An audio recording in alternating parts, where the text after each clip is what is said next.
അത്തരം കാര്യങ്ങളല്ല, നിങ്ങൾ ഈ പറയുന്ന രാഷ്ട്രീയമല്ലല്ലോ. അത്തരം കാര്യങ്ങളൊക്കെ മുഖ്യമന്ത്രി തീരുമാനങ്ങൾ കാര്യങ്ങളൊക്കെ അതൊക്കെ പാർട്ടിയുടെയൊക്കെ ഹൈക്കമാൻഡും കാര്യങ്ങൾ എടുക്കേണ്ട തീരുമാനമാണ്. അപ്പോൾ ഞാൻ ഇവിടെ സൗഹൃദ സന്ദർശനം എന്നതിനപ്പുറത്ത് നിങ്ങൾ അതിന് വേറെ പ്രാധാന്യം കൊടുക്കേണ്ട ഒരു കാര്യമില്ല. അപ്പോൾ ഈ സമയത്തുള്ള കൂടിക്കാഴ്ചയ്ക്ക് രാഷ്ട്രീയ പ്രാധാന്യം ഏറെ ഉണ്ടെന്ന് പറയുന്നത് എന്താണ് കൂടിക്കാഴ്ചയുടെ ഉദ്ദേശം? ഒന്നുമില്ല, ഞാൻ ഏത് തെരഞ്ഞെടുപ്പ് സമയത്തും അല്ലാത്ത സമയത്തും പാണക്കാട് മുഹമ്മദ് അലി ശിഹാബ് തങ്ങളുള്ള കാലം മുതൽ തെരഞ്ഞെടുപ്പ് മത്സരിക്കുമ്പോഴും അത് കഴിഞ്ഞുമൊക്കെ പാണക്കാട് വരാറുണ്ട്, കാണാറുണ്ട്. അതുകൊണ്ട് പൂർണ്ണമായും ഇതൊരു സൗഹൃദ സന്ദർശനം. തെരഞ്ഞെടുപ്പ് കഴിഞ്ഞതിന് ശേഷം ഞാനും 2 ദിവസം ഉണ്ടായിരുന്നില്ല, അപ്പോൾ അതുകൊണ്ട് തങ്ങളെ കാണാൻ കഴിഞ്ഞിരുന്നില്ല.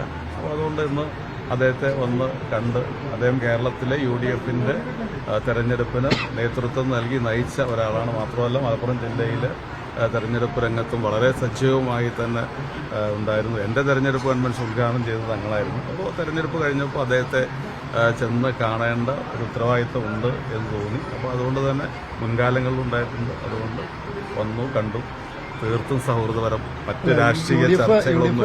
UDF അധികാരത്തിലെത്തിയാൽ മുഖ്യമന്ത്രി ആര് എന്നതിൽ മുസ്ലിം ലീഗിന്റെ ഒരു തീരുമാനം കൂടി നിർണായകമാണല്ലോ. അല്ല, ഞാൻ പറഞ്ഞല്ലോ, അത്തരം കാര്യങ്ങളൊന്നും ഉദ്ദേശിച്ചല്ല. അദ്ദേഹത്തെ ഞാനും മലപ്പുറത്താണ്, ഞാനിവിടെ ഇടയ്ക്ക് വരുന്ന ഒരാളാണ്. സ്വാഭാവികമായിട്ടും തെരഞ്ഞെടുപ്പിന് ശേഷം കണ്ടിട്ടില്ല, വന്നു, കണ്ടു. സൗഹൃദ സന്ദർശനം എന്നതിനപ്പുറത്ത് യാതൊരു രാഷ്ട്രീയമായിട്ടുള്ള ചർച്ചകളോ കാര്യങ്ങളോ, തീർത്തും സൗഹൃദപരമായിട്ടുള്ള ഒരു സന്ദർശനം. അത്രേ. അല്ല, അത്തരം കാര്യങ്ങളല്ല, നിങ്ങൾ ഈ പറയുന്ന രാഷ്ട്രീയമല്ലല്ലോ. അത്തരം കാര്യങ്ങളൊക്കെ മുഖ്യമന്ത്രി തീരുമാനങ്ങൾ കാര്യങ്ങളൊക്കെ അതൊക്കെ പാർട്ടിയുടെയൊക്കെ ഹൈക്കമാൻഡും കാര്യങ്ങൾ എടുക്കേണ്ട തീരുമാനമാണ്. അപ്പോൾ ഞാൻ ഇവിടെ സൗഹൃദ സന്ദർശനം എന്നതിനപ്പുറത്ത് നിങ്ങൾ അതിന് വേറെ പ്രാധാന്യം കൊടുക്കേണ്ട ഒരു കാര്യമില്ല. അല്ല, അത് നിങ്ങൾ ആരംഭിച്ചല്ലേ? കേരളത്തിലെ മാധ്യമങ്ങളാണല്ലോ ആരംഭിച്ചത്. ഞങ്ങൾക്ക് ഇത് ആരംഭിക്കേണ്ട സമയം എപ്പോഴാണെന്നുള്ളത് വ്യക്തമായ ബോധ്യമുണ്ട്. അത് പാർട്ടിക്കുണ്ട്, UDFനുണ്ട്. ആ സമയത്ത് ആരംഭിക്കും.